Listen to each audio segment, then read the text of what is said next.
ಇನ್ನು ನಕ್ಸಲೀಯರ ಶರಣಾಗತಿಯ ಬಗ್ಗೆ ಮಾತಾಡಬೇಕು. ಅವರು ಶರಣಾಗತರಾಗುವಂಥದ್ದು ಅಲ್ಲೆಲ್ಲ, ಚಿಕ್ಕಮಗಳೂರಿನಲ್ಲ, ಬೆಂಗಳೂರಿನಲ್ಲಿ. ಈಗಾಗಲೇ ಚಿಕ್ಕಮಗಳೂರಿನಿಂದ ಹೊರಟಿದ್ದಾರೆ ಬೆಂಗಳೂರಿಗೆ.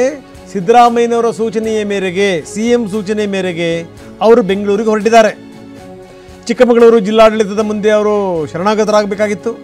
ಆದರೆ ಕೊನೆಯ ಕ್ಷಣದಲ್ಲಿ ನಿರ್ಧಾರ ಬದಲಾಯಿತು. ಅಂದರೆ ಬೆಂಗಳೂರಿನಲ್ಲೇ ಬಂದು ಅವರು ಸರೆಂಡರ್ ಆಗಬೇಕು ಅಂತ ಆಯಿತು. ಹೀಗಾಗಿ ಚಿಕ್ಕಮಗಳೂರಿನಿಂದ 6 ಜನ ನಕ್ಸಲರು ಬೆಂಗಳೂರಿನ ಕಡೆಗೆ ಹೊರಟಿದ್ದಾರೆ. ಇನ್ನು ಈ CM ಸಿದ್ದರಾಮಯ್ಯ ಸಮ್ಮುಖದಲ್ಲಿ ಶರಣಾಗತರಾಗ್ತಾರೆ. ಬೆಂಗಳೂರಿನ ಗೃಹ ಕಚೇರಿಯಲ್ಲಿ ನಕ್ಸಲರ ಶರಣಾಗತಿ ಕಾರ್ಯಕ್ರಮ ಆಗುತ್ತೆ. 3 ಗಂಟೆ ಸುಮಾರಿಗೆ ಈ ಪ್ರಕ್ರಿಯೆ ನಡೆಯುತ್ತೆ.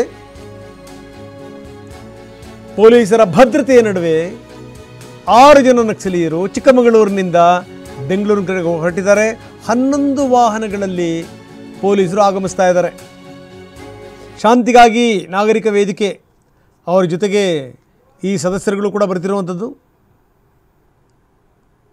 ಶರಣಾಗತರಾಗಿರುವಂಥ ನಕ್ಸಲರು ಕೂಡ ಬರ್ತಿರುವಂಥದ್ದು. ಬರೀ ಇದಕ್ಕೆ ಸಂಬಂಧಪಟ್ಟಂಗೆ ಪರಮೇಶ್ವರ್ ಮಾತಾಡಿದ್ದಾರೆ, ಏನು ಹೇಳ್ತಾರೆ ನೋಡೋಣ. ಈಗ ಅವರು ಸರೆಂಡರ್ ಆಗ್ತಾ ಇದ್ದಾರೆ ಅನ್ನೋದು ಅಷ್ಟೇ ನಾನು ಹೇಳಬಲ್ಲೆ. ಮಿಕ್ಕಿದ್ದೆಲ್ಲ ವಿಚಾರಗಳನ್ನು ಈಗ ಸದ್ಯದಲ್ಲಿ ಯಾವುದನ್ನು ಹೇಳೋಕ್ಕಾಗೋದಿಲ್ಲ.